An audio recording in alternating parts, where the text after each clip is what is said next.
Pemilih di negara bagian Georgia berperan penting dalam peta politik Amerika Serikat 2 tahun ke depan, di mana mereka yang akan menentukan nasib Senat Amerika Serikat.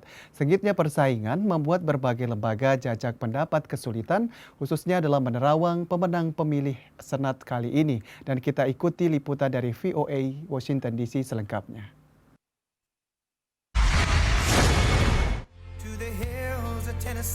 Dalam Senin malam, Presiden AS Donald Trump kembali menuduh adanya kecurangan dalam pemilu. There's no way we lost Georgia. There's no way. That was a rigged election. Dan mengimbau pendukungnya untuk sekali lagi ke TPS dan memilih kembali Senator Kelly Loeffler dan David Perdue untuk memberikan kuasa kepada Partai Republik di Senat AS. I'm not going to admit I cast my ballot with some skepticism because of what happened the first time. Bagi pendukung Trump, penting untuk mengalahkan penantang dari Partai Demokrat Jon Ossoff dan Raphael Warnock.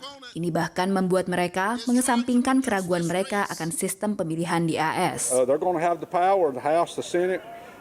That's the most extreme power that we can have against the taxpaying person.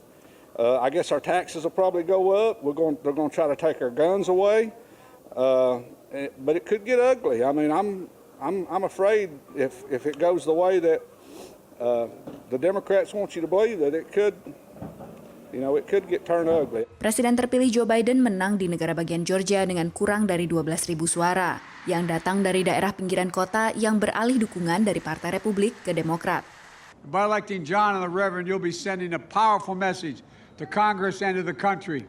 Data US Election Project menunjukkan sejak pemilihan awal untuk putaran kedua di Georgia yang dimulai pada 14 Desember lalu, sekitar 3,1 juta atau 40% pemilih telah memberikan suaranya. Antusiasme pemilih awal yang didominasi pemilih berkulit hitam membuat Partai Demokrat cukup optimis. Sementara Partai Republik masih yakin akan bisa merebut suara dengan pendukung yang akan memilih pada hari H.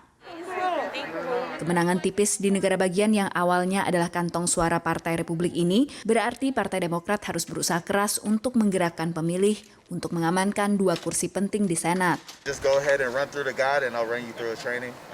Relawan seperti Kira dan Sean adalah ujung tombak strategi Partai Demokrat untuk menjangkau pemilih muda dan dengan latar belakang beragam yang membentuk negara bagian ini beberapa tahun belakangan. Wasn't that much into politics like maybe 2 years ago, but because of everything going on with Trump in the country, it's really made me come out and do things like this. And I really hope that people come out and change things for the better.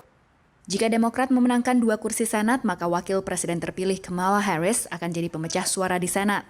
Tapi setelah pemilu yang ketat di Georgia, banyak pendukung Trump yang menyatakan bahwa mereka akan menolak hasil pemilihan Senat.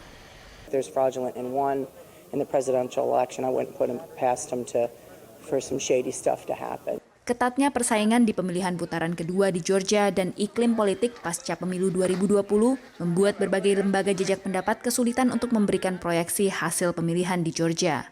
Demikian laporan VOA.